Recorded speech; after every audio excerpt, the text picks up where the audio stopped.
Hello students, मैं मोहम्मद सरफराज नवाज़ commerce की इस ई लर्निंग क्लास में आपका वेलकम करता हूं। आज जिस टॉपिक को हम डिस्कस करेंगे उस टॉपिक का नाम है बैंक रिकन्सिलिएशन स्टेटमेंट, जिसको हम BRS कहते हैं। आज की ये क्लास हमारे पिछले क्लासेस का ही कंटिन्यूएशन रहेगा। आज की इस क्लास में हम जानेंगे कि रीजंस फॉर डिफरेंसेस क्या होते हैं। और जैसा कि आप जानते हैं कि बैंक रिकन्सिलिएशन स्टेटमेंट एक स्टेटमेंट होता है जिसको एक बिजनेस फर्म प्रिपेयर करता है और इसमें रिकन्साइल किया जाता है डिफरेंसेस को। कौन से डिफरेंसेस को रिकन्साइल किया जाएगा? Bank balance as per cash book और bank balance as per passbook. और इसमें कैश बुक कौन मेंटेन करेंगे? बिजनेस मेंटेन करेगा। और पासबुक को कौन मेंटेन करेंगे? बैंक मेंटेन करेगा।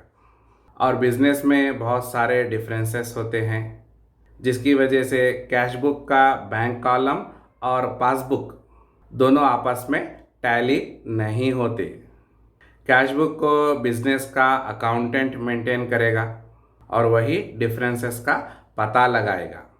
और बिजनेस में जो फाइनेंशियल ट्रांजैक्शंस होते हैं उनको कैश बुक में भी रिकॉर्ड किया जाएगा और पासबुक में भी रिकॉर्ड किया जाएगा। पासबुक कौन इशू करेगी? पासबुक बैंक इशू करेगी। किसको इशू करेगी? करेंट अकाउंट होल्डर्स को इशू करेगी। और जिनका बिजनेस होता है वो लोग बैंक में करेंट अकाउंट ओपन करते हैं। और यहाँ पर जो करंट अकाउंट होल्डर्स होते हैं उनको बैंक की तरफ से बैंक स्टेटमेंट दिया जाएगा। क्या दिया जाएगा? बैंक स्टेटमेंट दिया जाएगा। पासबुक और बैंक स्टेटमेंट दोनों ही सेम होते हैं। पासबुक किसको दी जाएगी? किसके इशू की जाएगी? इंडिविजुअल कंसर्न को पासबुक इशू की जाएगी। और बैंक स्टेटमेंट किसको इशू किया जाएगा? बिजनेस कंसर्न को इशू किया जाएगा। और BRS में जो कंपैरिजन होगा वो किससे होगा? कैश बुक से होगा और बैंक स्टेटमेंट से होगा। बैंक रिकन्सिलिएशन स्टेटमेंट एक स्टेटमेंट होता है, ये अकाउंट नहीं होता है और अकाउंटिंग का प्रोसेस भी नहीं होता है। तो क्या होता है BRS सिर्फ एक स्टेटमेंट होता है। एक बिजनेस कंसर्न या फिर इंडिविजुअल्स बैंक रिकन्सिलिएशन स्टेटमेंट को प्रिपेयर करते हैं। और बैंक रिकन्सिलिएशन स्टेटमेंट कब प्रिपेयर किया जाएगा? जब पासबुक में और कैश बुक में डिफरेंसेस हों तो तभी बैंक रिकन्सिलिएशन स्टेटमेंट प्रिपेयर किया जाता है और कॉजेस का, रीजंस का पता लगाया जाता है। और यहाँ पर इस बात का पता लगाया जाता है कि bank balance as per cash book और bank balance as per passbook दोनों सेम है या नहीं है। और दोनों के बैलेंसेस अगर सेम रहते हैं तो BRS को प्रिपेयर करने की ज़रूरत नहीं पड़ती। और अगर कुछ डिफरेंसेस आ जाएं तब BRS को प्रिपेयर करना पड़ेगा। BRS को एनी टाइम प्रिपेयर किया जा सकता है। किसी एक पर्टिकुलर डेट पर प्रिपेयर कर सकते हैं या फिर मंथ वाइज प्रिपेयर कर सकते हैं या फिर फाइनेंशियल ईयर में भी प्रिपेयर कर सकते हैं। तो समझ में आया BRS क्यों प्रिपेयर किया जाता है? तो चलिए आगे बढ़ते हैं और अब बात करते हैं BRS के रीजंस की। कौन से रीजंस? रीजंस फॉर डिफरेंसेस की, यानी कि किन रीजन से पासबुक में और कैश बुक में डिफरेंसेस आ जाते हैं जिनकी वजह से वो आपस में टैली नहीं होते। और यहाँ पर बहुत सारे रीजंस हो सकते हैं। और जब रीजंस आ जाते हैं तो bank balance as per cash book और bank balance as per passbook ये दोनों अग्री नहीं होते। तो चलिए देखते हैं कि उनके क्या क्या रीजंस होते हैं फॉर डिफरेंसेस। नंबर 1 डिफरेंसेस का रीज़न है ऐसे आइटम्स जो कैश बुक के बैंक कॉलम में एंटर होंगे मगर बैंक स्टेटमेंट या फिर पासबुक में एंटर नहीं होंगे। इसमें सबसे पहला रीज़न है cheques not credited by the bank, यानी कि चेक्स को बैंक ने क्रेडिट नहीं किया है। ऐसा क्यों होता है? वो इसलिए होता है कि बिजनेस ने चेक्स को रिसीव कर लिया है और कैश बुक के डेबिट कॉलम में एंट्री भी हो चुकी है। कौन से कॉलम में होगी? बैंक कॉलम में होगी। कैश बुक के डेबिट साइड के बैंक कॉलम में एंट्री होगी। किसने की ये एंट्री? बिजनेस ने की।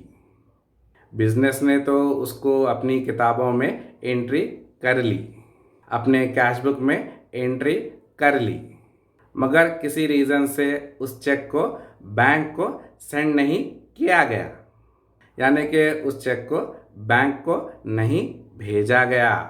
तो इससे क्या होगा? चेक को सिर्फ कैश बुक में एंट्री की गई है और पासबुक में एंट्री नहीं हुई। पासबुक में एंट्री क्यों नहीं हुई? क्योंकि चेक बैंक को गया ही नहीं। तो अब क्लियर हुआ कि चेक्स बैंक में क्रेडिट क्यों नहीं हुए। बैंक में चेक्स कब क्रेडिट होंगे? जब उन चेक्स को बैंक को भेजा जाएगा, तभी तो बैंक अपने पासबुक में उन चेक्स को एंटर करेगा, रिकॉर्ड करेगा। तो चलिए आगे बढ़ते हैं और अब बात करते हैं दूसरे रीज़न की।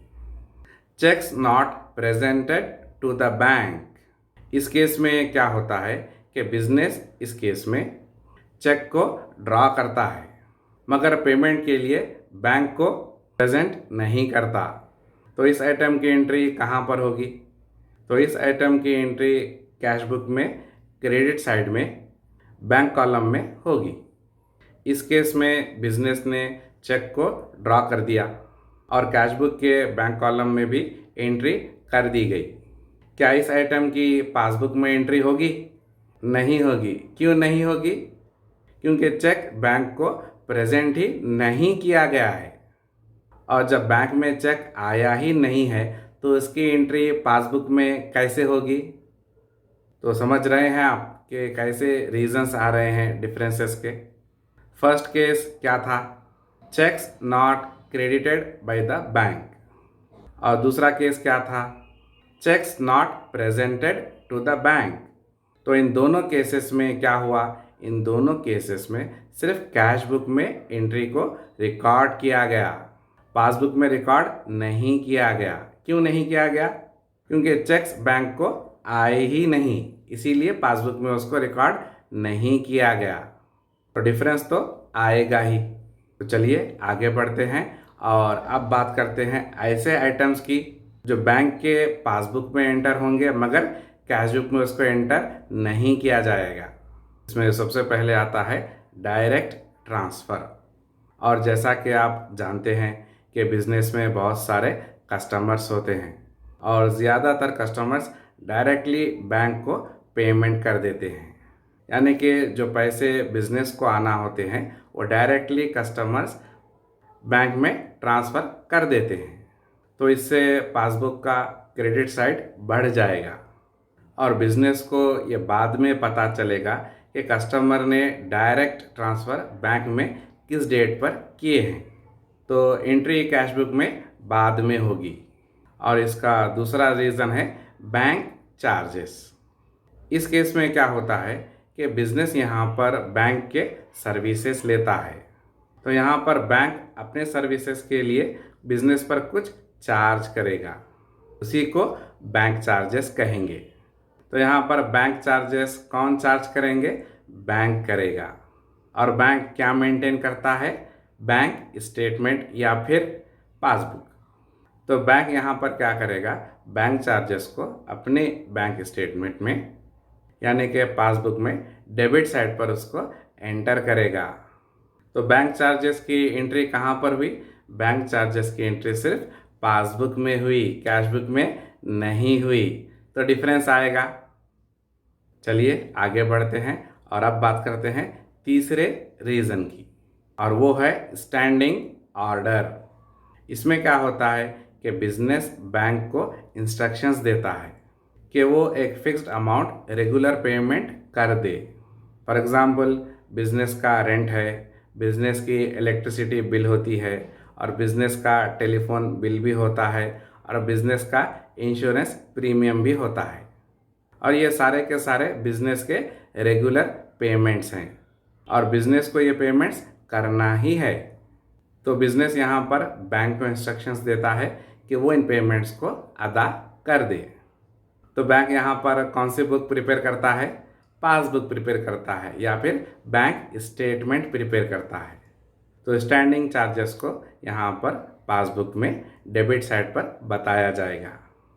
तो चलिए आगे बढ़ते हैं और अब बात करते हैं डिफरेंसेस के फोर्थ रीज़न की, और वो है डायरेक्ट डेबिट्स।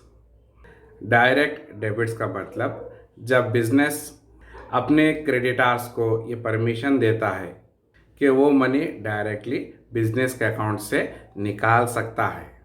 यहाँ पर बैंक कौन सी बुक मेंटेन करेगा? पासबुक या फिर बैंक स्टेटमेंट मेंटेन करेगा। तो अब इस केस में बैंक क्रेडिटर्स को पैसे पे करेगा, तो इसको पासबुक में डेबिट साइड पर एंट्री की जाएगी। तो डायरेक्ट डेबिट्स की एंट्री कहाँ हुई? डायरेक्ट डेबिट्स की एंट्री सिर्फ पासबुक में हुई है। तो इस रीज़न से भी डिफरेंसेस आते हैं। नेक्स्ट डिफरेंसेस का रीज़न है इंटरेस्ट ऑन ओवरड्राफ्ट्स और लोन्स।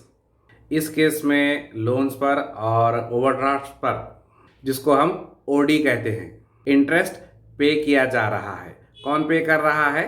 बैंक पे कर रहा है। और बैंक कौन सी बुक मेंटेन करेगा? पासबुक या फिर बैंक स्टेटमेंट मेंटेन करेगा। तो वो इस एंट्री को भी पासबुक में रिकॉर्ड करेगा। और अब इस केस में बैंक चूंकि पेमेंट कर रहा है, तो पासबुक में इसको डेबिट साइड पर एंट्री की जाएगी। इस टाइप की एंट्री कहाँ हुई? सिर्फ पासबुक में हुई, कैशबुक में नहीं हुई। तो चलिए आगे बढ़ते हैं और अब बात करते हैं नेक्स्ट डिफरेंस की, और वो है डिसऑनर्ड चेक्स और बिल्स।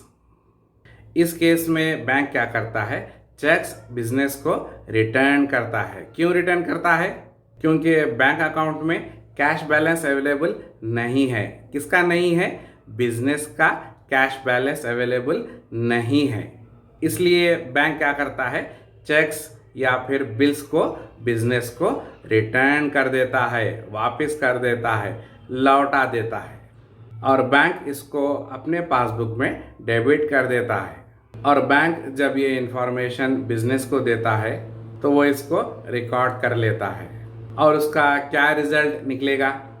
तो इस केस में कैशबुक और पासबुक दोनों डिफरेंट रहेंगे, दोनों टैली नहीं होंगे।